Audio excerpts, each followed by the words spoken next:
संविधान तर्क बात करता है खेत का, पूरे समाज के लिए खेत का बात है। वह कहता है कि भगवान कृष्ण के बारे में आपत्तिजनक बात कहता है।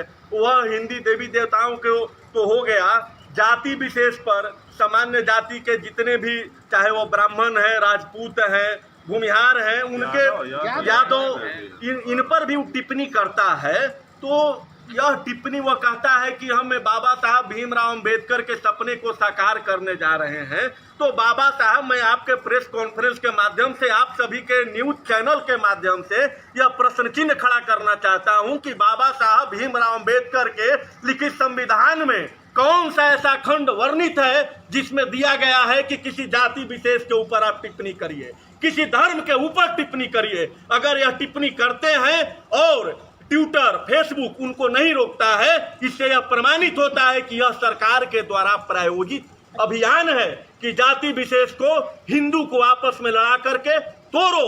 और यह खेत प्रकाश, यह हिंदू नहीं है, इसका अगर डीएनए जांच करवाया जाए तो यह मोहम्मद गजनी और गौरी का वंशज है। क्योंकि एक हिंदू जाति में जन्म लेकर के अपने धर्म के ऊपर ऐसा टिप्पणी कैसे कर सकता है?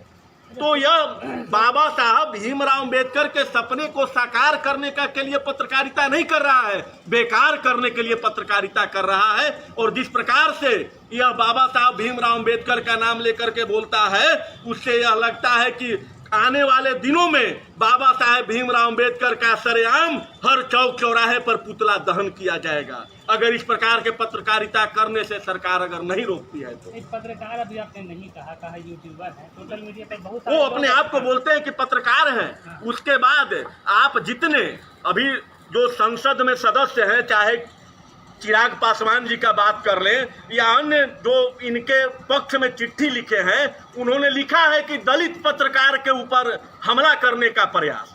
भाई कहाँ हमला हुआ है, उसका एविडेंस तो दो।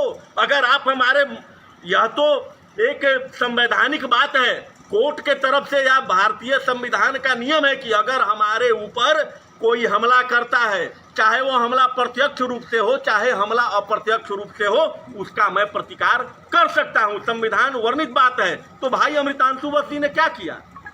उसी का तो विरोध किया।